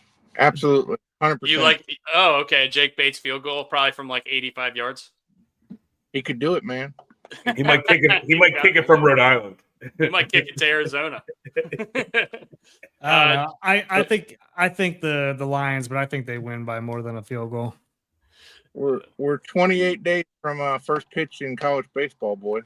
Yeah, baby. 28 days till college baseball, 23 days till pitchers and catchers. You got any Arkansas facts for us, Joe, before we Yeah, what do you got today, Joe, baby? Come on. So I found out yesterday that the official cooking vessel of Arkansas is a Dutch oven. And that's where we're going to let you go, Joe. Thank you very much for coming today. We love you very much. Horny bastards down there in Arkansas. Huh? Joe, I love you, man. You are fucking fantastic. Oh, man. You're a national treasure, dude. Oh, Lord have mercy. Joe, thank you for listening. Thank you for interacting with us. Thank you for hopping on. Yeah, we love you, and go Ravens, man. I'll be coming to town in May sometime, so I'll let y'all know. Hell yeah. Hell yeah, Let's dude. go to a Birds game. You Let's going do to it. coming to Baltimore, man? Yeah, man. I got you. Yeah. Let me know. Let me know. We'll get tickets. We'll get tickets. All right, we got people No waiting problem. here, so we're gonna get you out of here, Joe. Thank you very much again, man. All right, we have Austin on here. He's been waiting a little while, so we're gonna let him join. Austin, What up, dude? 86. Is that Todd Heap? It is Todd Heap. Hell yeah. Hell yeah. Hell yeah. I love that Todd Heap jersey. You're an Arizona guy, right? Originally, live in Yeah. DC now, That's though. DC, yeah. Yeah. What do you have on this weekend? What's your take on the games? Do you have any thoughts, any bets, any stuff you like? Any of the games, take it wherever you want. I mean, when it comes to the bets, I think Henry's is the best parlay. Henry's rushing yardage is best parlay with Ravens, getting that minus 1.5. Yeah. Yeah. You that's just think easy. we run the ball down. One goes with the down. other. I don't see us Bro. winning unless Derrick Henry gets 86. I think it's 93. It's a little 90? over 90. Yeah. Not a problem. I think he goes well over 100. Over under is 96.5. Yep. Yeah, I mean, 90 parlay sounds it, and one of those two things. I don't see one being false without the other being false. So you're either right or wrong. Yeah, I do tend to agree with you. I don't think we can really win this game unless Derrick Henry has a significant role in it. The only thing I would say is that if they key in on Henry up the middle and Lamar ends up taking a lot of these handoffs and he gets going early, that's the only way I can see the Ravens winning this game without Derrick Henry going over that 96.5 number. If Lamar has like 150 yards rushing, which could happen, it probably won't, but it certainly could. I actually tend to disagree with that. I mean, I'm looking at games in which the Ravens won without Derrick Henry, unless Justice Hill got really hot. That's the one thing that I really see, because Lamar Jackson needs options. It's not me saying anything bad about Lamar Jackson, but without the options, I don't see it just going, Likely and Andrews and Zay. I feel like he needs to be involved. Anyway, so on I think it's -3 for Washington. No, Washington? No, Washington's getting 9.5. Oh, sorry. Oh, I'm thinking of who was it? I don't know. Anyway, yeah, so 9.5. That's a lot of points. I know Jaden Daniels young, but I mean, I still am not 100% sure on that Lions defense. It's a lot of weeks to play in a row. Didn't the Lions have a little earlier bye? Yeah, they had. They had a bye for the playoffs last. They were the 1 seed, so they didn't. Good point. I'm not confident on that one. Yeah, just gonna say honestly. What do you expect out of the Ravens? How do you think we'll try to slow down Josh Allen in the Bills' offense? How do you think we're going to do defensively versus them? I mean, always, the rush defense going to stop Cook. Linebackers need to come in, pressure. Van Noy needs a sack. Madubuike and everybody needs to eat. We need a pressure, which is like the Ravens story. It almost why does I can never say his name. Odafe Owe. Yeah. He seems like the perfect person to not spy per se, Josh Allen, but he's got that speed and that rush option. Somebody's He going to can drop spot back him. in, drop back into coverage, or he can come after you. And Just he's draw fast. his eyes. Yeah. That's it. Or set an edge so he can't get outside Yes. of the pocket because he's so good at getting outside of the pocket and looking downfield and creating down the field while he's outside of the pocket. I think setting the edge on him, I think Denver actually did a decent job of it last week, but Denver wasn't able to stop James Cook, and that's why their defense ultimately failed. I do think that if the Ravens can set that edge with Van Noy and Owe, and obviously we have Roquan and Kyle Hamilton, some guys who are equipped to spy. Roquan's going to be huge in this game. They definitely need to stunt James Cook, trying to run it through tackles, and running around. Obviously, we just need a singe in. Other games, Houston on Kansas City.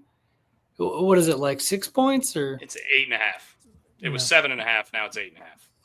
It's too many. It's too many. That's kind of another one I'm not 100% on. I just don't have all that much faith in Houston. I mean, Stroud hasn't really been playing with like a lot of authority outside of the second half of last game.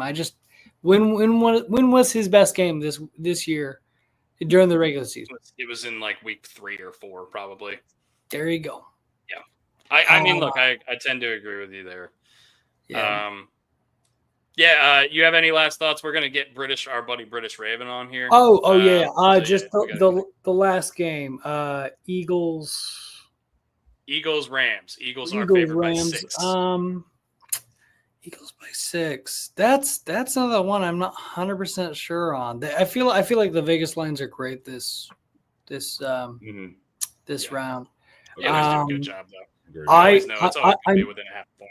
Yeah, no. Anytime that they have me doubting, I'm like, oh, okay. The last game of the season, week 19, 18, whatever. I was like, how are you going to be able to guess the Steelers and the Bengals?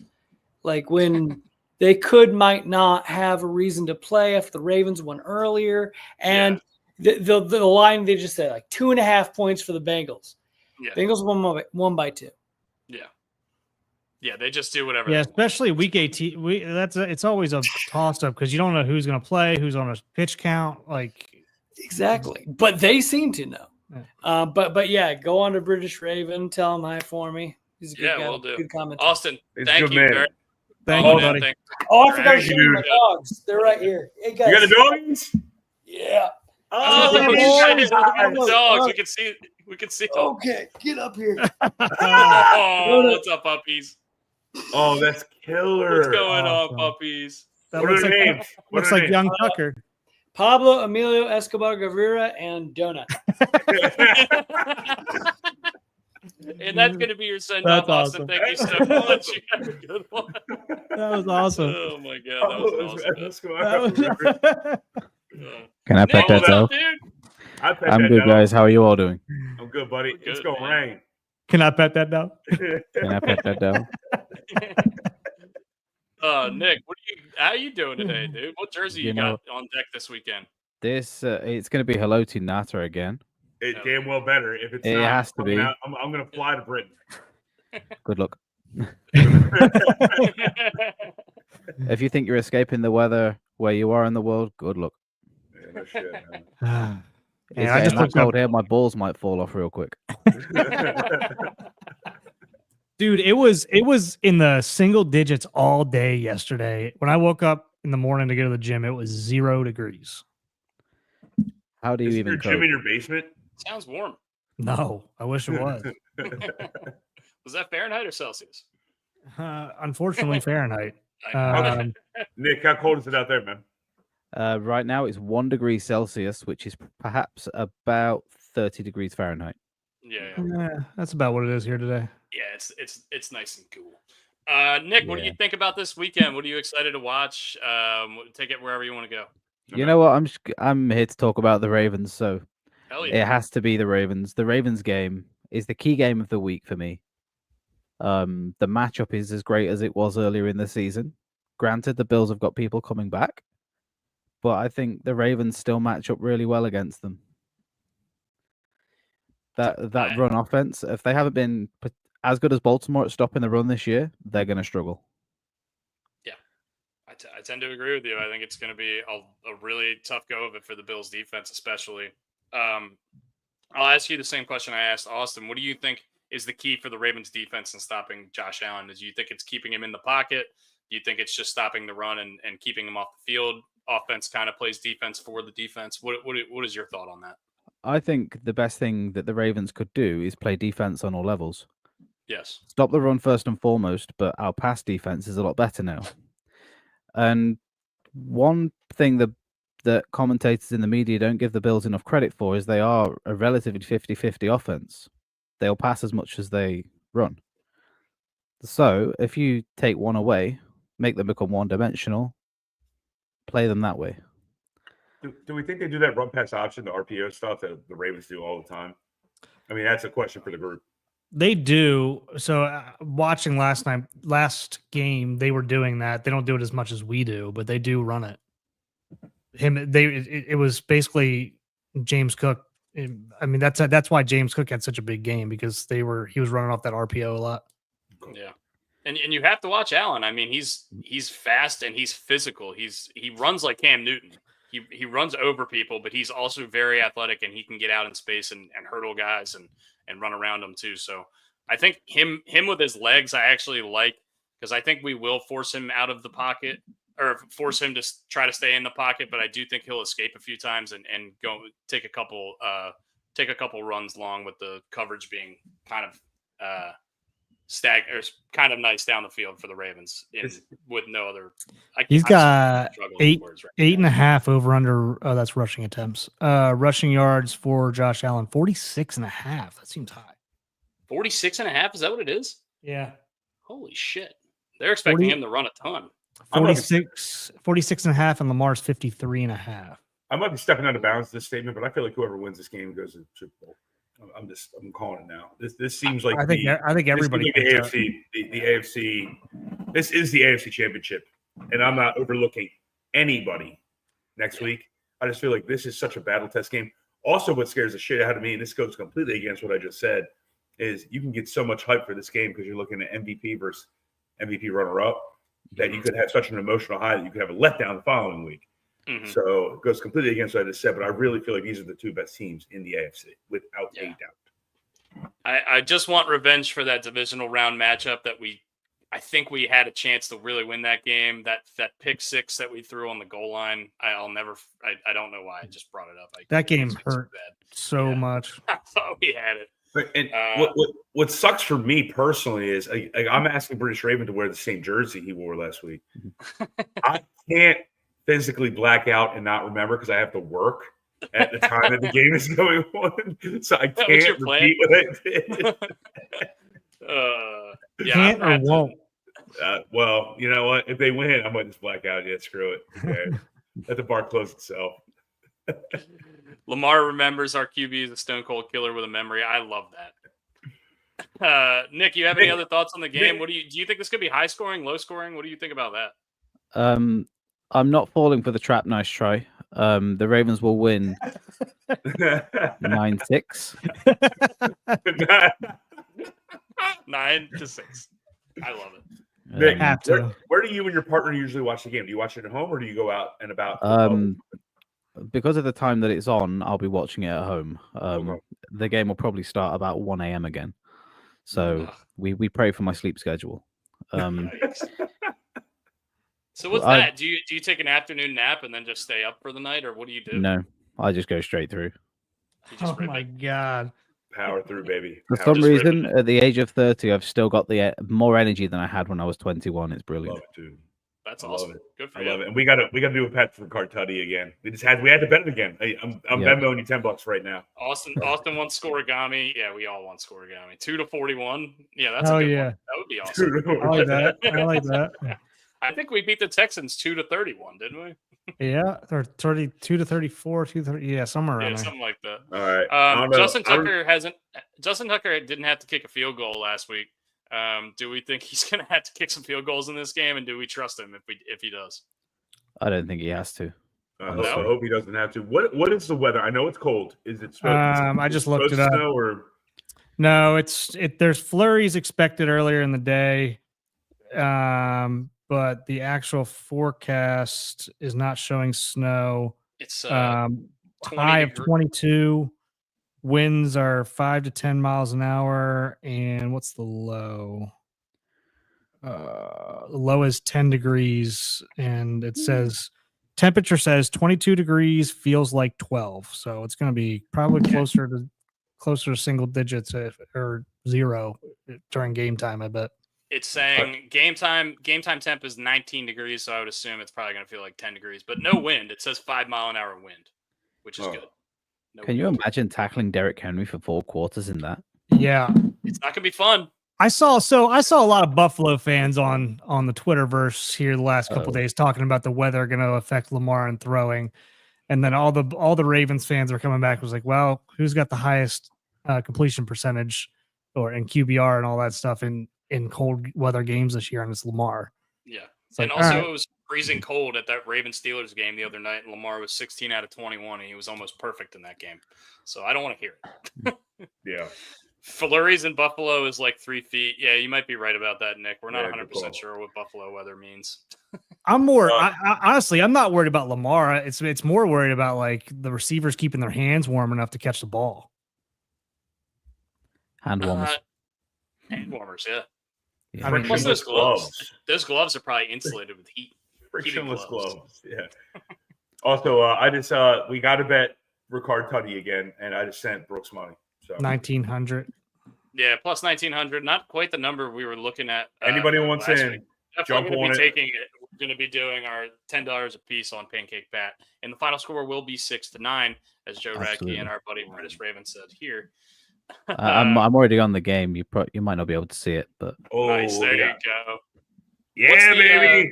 What's the sports gambling legalities over there? Is this random? Or is this recent for you guys as well? no. No? It's always been a thing in England. Oh, really? Okay. Yeah, I was surprised it wasn't in America, but things happen. Yeah. It's been a lot. It's been a lot easier not having to go through a bookie, which I did for a long, long time. Sports accountant. We don't call them bookies. Sorry. That's exactly what they are, though. To be fair, They're all those sports accountants are out of business because DraftKings and FanDuel came in and took all their business away from them. Yeah. All right, How that well, happens. Hey, Nick, you thank were the you for man. joining us, Enjoy man. the game. You and your partner enjoy the game. Is your partner a Ravens fan as well, by the way? she has accompanied me to every Ravens game that I've attended. Okay. So whilst she would say no, I would say she is indoctrinated. Okay. fair enough. Nice. So Will she be wearing she purple? can't go anywhere. She like the color She purple. wears purple. She wears usually a Suggs jersey. Oh, Yeah. love that. Hell yeah. Let's Yeah. get the pass rush going. You got Nada, she's got Suggs. Let's go. Yeah, Dig it all day, man. Dig it. absolutely. Man, you be good, dude. Enjoy the game. Enjoy your weekend, by the way, as well. Definitely, you all too. Appreciate it, Nick. Thank See you you, for buddy. coming on Take it easy, again. guys. See you. Happy weekend and go Ravens. All right. You guys have any other stuff you want to talk about before we wrap up? Terps beat UCLA. Terps beat Minnesota the other night. Their basketball team is pretty hot. Roland, why are we not top? We like I'm on the team. Not top 25 yet. Who cares? All those numbers don't matter until the tournament anyway. Yeah. It You're not doesn't wrong. matter. You're Just not keep wrong. winning. Just keep winning. Just keep winning. Just Yeah. keep winning. Just keep winning. Ovechkin had an empty netter the other night. I haven't seen much from him. I don't think he had a good How night. awesome are Nick, Austin, and Joe? I mean, it's talk about just. The special bunch. is. Aren't we all, dude? Aren't we all, man? No, that's why they fit it. That's why we get along. That's why we all get along. We pull up. And then we got Antonio. I know he's probably working right now, so he Ooh. can't hear us. But Chris Merrick says Ricard's a plus 2,900 on FanDuel, 1,900 on DraftKings. So we're going to be taking that bet on FanDuel. FanDuel, yeah. we go Download FD FanDuel Sportsbook. all day. Let me see. See if there's any Zay Flowers news before we get out of here. And Yeah. there was somebody else I wanted to check on, but I can't remember who. If you guys have anything that you can remember. No, but while you're looking that up, I'm going to expound on my that's a shame from earlier in the week.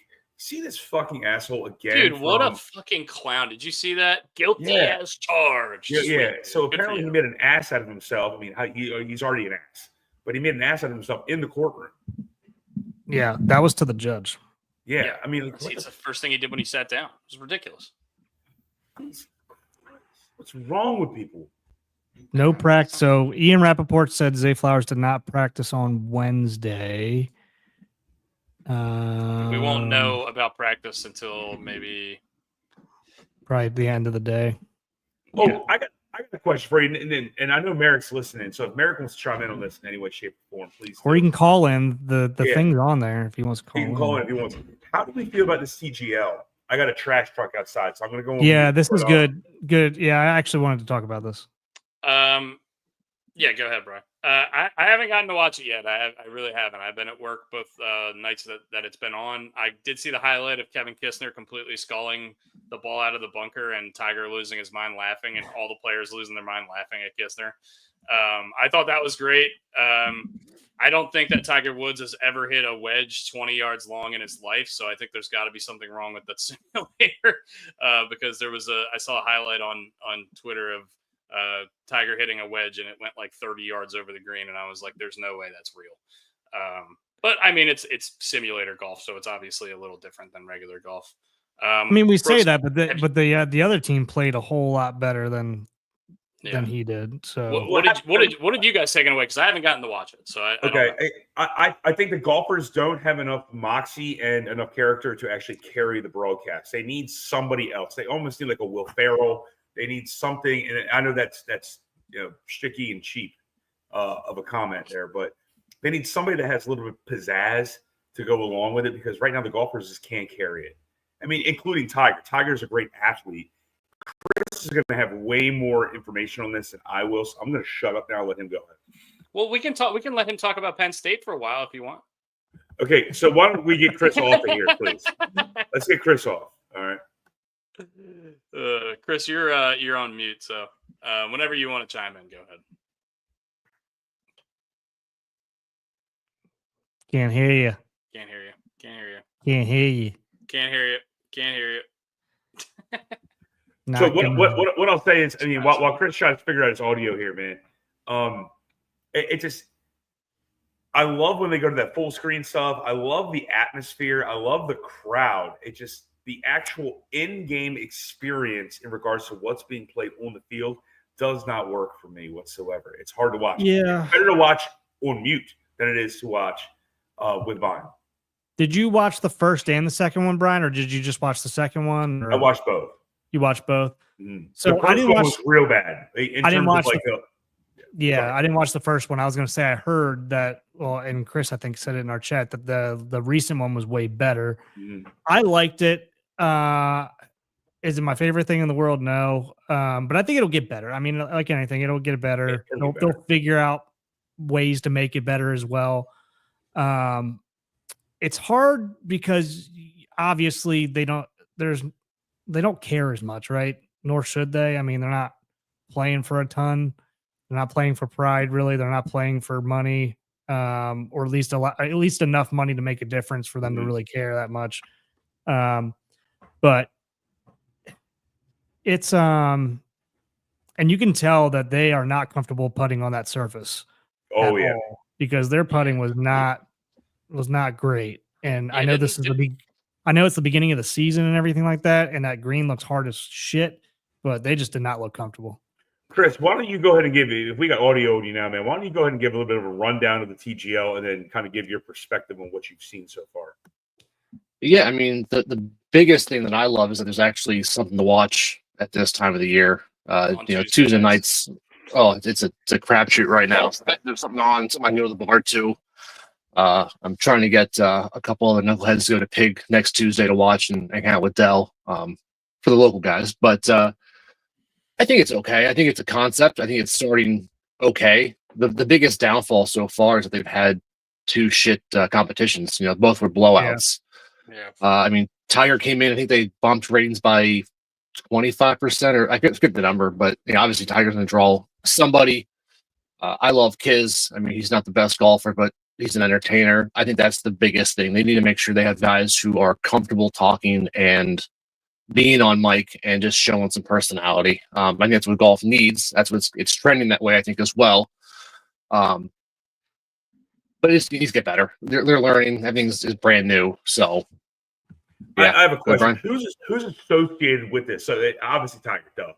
All right, and the guys that we've already seen play. Is like Ricky Fowler associated with this? It's Jordan Tiger Spieth, and Rory are the personality. Tiger and Rory are the two guys. They started it, but I think there are other investors on the Well, tour. the funny thing is, I learned on this last one that like there's the teams that they actually have.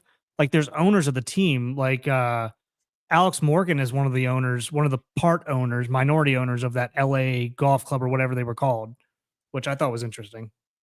Yeah, I don't know the details per se, but Brooks, you're right. There's owners, there's minority owners. I think Serena Williams is part of one. It's a live golf light type structure. It almost feels like, and again, I could be way off. That's the way I'm picking up and feeling on it too. Is it's live golf light, and it's in a simulator.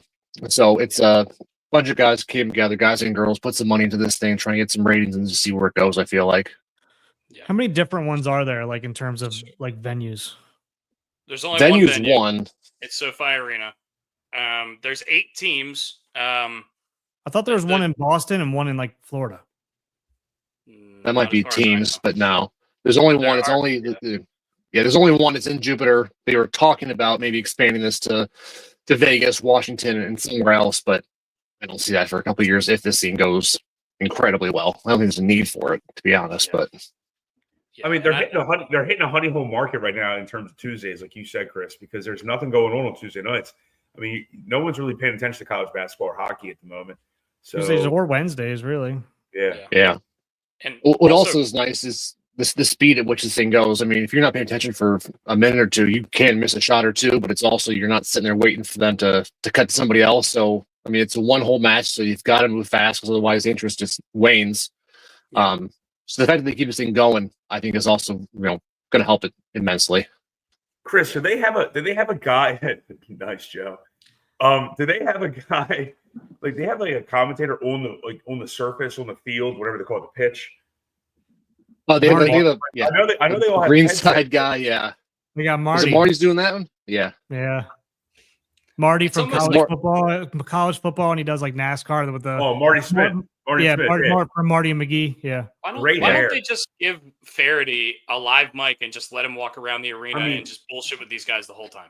I think that would make it so much better. Put Charles Barkley on the side and let him say his shit every now and then, and just put Faraday with a live mic and just let him go. Marty talked a little shit out there, though. Marty talked a little shit out there. Yeah, I love that. Marty's good. SVP being a part of it, I think, helps quite a bit too. And not on the broadcasting front, but how great was it to see Kisner skull something that ball off the pin and almost hit somebody. Skull something. I love that. Dude, if that didn't hit the pin, he still wouldn't hit the crowd because he would have hit it over the crowd. I think that was bad. It was real bad. So Tiger couldn't talk for a full 5 minutes. Chris, he literally had tears running down his face. Do they play it once a week, or is it twice a week, or 3 times a week? I'm learning so much, and maybe you're learning as well. Yeah, it's once a week as far as I know, which is probably based on schedules, allows these guys to come in once a week or every 2 to 3 weeks and not really screw up their schedules, travel, depending on where they live. So it's one match. It's one team versus one team Tuesday night.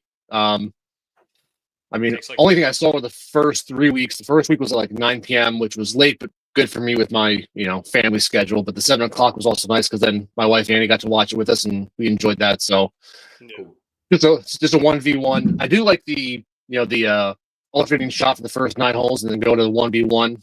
Again, let's hope that eventually it's going to have to happen where it's a competitive round. But this thing goes down to the wire, and it's actually kind of fun. And I like that they use the hammer a little bit more this last round. I think, again, Tiger knows what this thing is. Explain the hammer. Yeah, explain. You gotta explain the hammer because I don't know what the hell the hammer means. So it's a stupid looking towel. It reminds me of a terrible towel, so I hate that part of it. But basically, it's you're allowed to. It's basically it's like pressing if you play golf. Every hole is worth 1 point. It's like match play. If you throw the hammer, the team who has it, the other team has to either accept it or not accept it. If they accept it, the hole is now worth 2 points. If the team who gets the hammer thrown at them or to them, however you want to state it, if they say no, we don't want it, the hole is immediately conceded. So, I didn't risk know that. reward right there. Ooh, okay. Yeah, so it's Cool. So either take the challenge. They're basically like, hey, don't be a pussy. Yeah, it's exactly what it is. come and get this, and let's see where you go. I love that. Yeah. If the what's was interesting, I don't know how they were going to do it, but like if typical match play, if the hole's half, it gets pushed to the next one. With this, it's just no points are given, no rollovers. So it's I'll say it's less penalizing if you hole out, if you not hole out, but if you tie, but it just kind of goes away. The lower stakes, I guess. I hope I'm able to watch one. All right, so now I'm gonna transition. Right, Who turn plays left next hand lane. Now Penn State, and They don't. I put it up there, didn't I? Yeah, I put PSU loser up there. I hate it. Do you want to talk about the game at all, or no? Do you have any analysis on the college football championship and game? I also want to talk about the college football championship game we can talk about, but I want to ask Chris this first. Obviously the press that Mr. Warren went to the NFL draft. Where do you think he will go? Last. I'd say he's going to go high. I think he shows that he can do everything and anything. He's not as big as, and I'm trying to compare him to him, but I'm really not. I mean, he's not a Gronkowski. He's not, one of those big body guys that's going to run you over, but he's just so athletic and so versatile. I mean, he's a conservatively first 20, first 15 pick, I think. I think he's top 10, honestly. And the reason I say that is he's so versatile, like you just said, Chris. And he reminds me so much of like a Taysom Hill, but without the quarterback skills, but a better version of every other position possible. I mean, he's got a couple TD passes this year. I know that. So does Scatterbo or whatever the hell his name is. And that guy looks like he's built like a Mack truck. Fucking dog. I love that guy. I didn't watch him all year. I watched that one game. I was blown away. Did Warren target his receivers on either of those touchdown passes or no? I think he was more than Allard did in the game. That seems good to be an Lord. Seems to be an issue. I'm sorry. I give you too much shit for that. I'm sorry. No, I mean, Allard, unfortunately, he's not ruined himself, but he did the disservice to himself and the team. I mean, the play alone was not excellent. I mean, we were in the game. We had a chance to win it. If he didn't throw that pick, we have a coin flip chance to advance. And I still like our odds better than Notre Dame's against Ohio State. I still think Ohio State's going to win it all, but I still like it. Yeah. So some interesting news here I just saw on the Twitterverse. Industry sources say that there's a little bit of a legal gray area right now between UNC and Belichick because he still has not signed his contract there yet, which is swirling some NFL rumors now. But he's signing other coaches. Yeah, he's brought in people to run the organization. There's no way he's leaving. There's no way. I'm just saying he's still. It says Bill Belichick's contract at North Carolina is still unsigned. I mean, you have no reason to lie on this one, Brooksy, obviously, but I mean, it just doesn't make any sense to me or to us. It sounds like because I mean, why would Michael Lombardi leave his post, whatever the hell he was, to go join UNC or move UNC or go on recruiting trips? Why would his son do the same thing? And leave Washington? Funny you say that. So. So Lombardi responded to this on Twitter. So Jonathan Jones, new at CBS, Bill Belichick does not have a signed contract at UNC, which is not uncommon in college, but does induce a gray area to how much, if any, of the $10 million buyout would be paid should he bolt for the NFL. Michael Lombardi responded to that, said Bill is recruiting in DC today and Baltimore tomorrow. His focus is on North Carolina football, hiring staff members and developing the team. The NFL isn't an option, so please stop making it one. Thank you. This is people needing something to do. They need something to talk about because the Cowboys suck ass and LeBron and the Lakers suck ass. So all they can do now is talk about Bill Belichick. Yeah, well, I don't they know that talk it's. about Deion Sanders too. I don't know that it's true. I But want what, them what to happens hire for Deion every Sanders. time something's in the air, you deny until the guy takes the job. Yeah, for sure. I mean, look, we've seen. You're right. We've seen coaches say, no, I'm not leaving, and then they leave. It's going to happen in the future. I don't know if it's going to happen in this situation. I think it would be crazy. I think the Deion situation is crazy. I mean, he's had 2 seasons at Colorado. They're 13-11. You think he's going to go into the Cowboys and turn them around and instill a culture? I just don't get it. I just don't. He turned around. He turned around the Colorado. They're team. 13-11 in 2 years. It's not Yeah, like they're but world beaters. from where they were, Dustin, they won 2 games. He brought in his son, who's the number 1 overall pick in the NFL draft. He hasn't done shit. I don't believe. He brought in Travis Hunter too, which is going to be the best player in the NFL draft.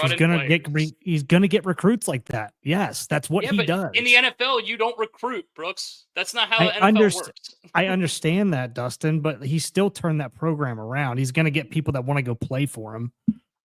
He's honestly a hard-nosed coach. I think he goes to Penn State. Coaches there.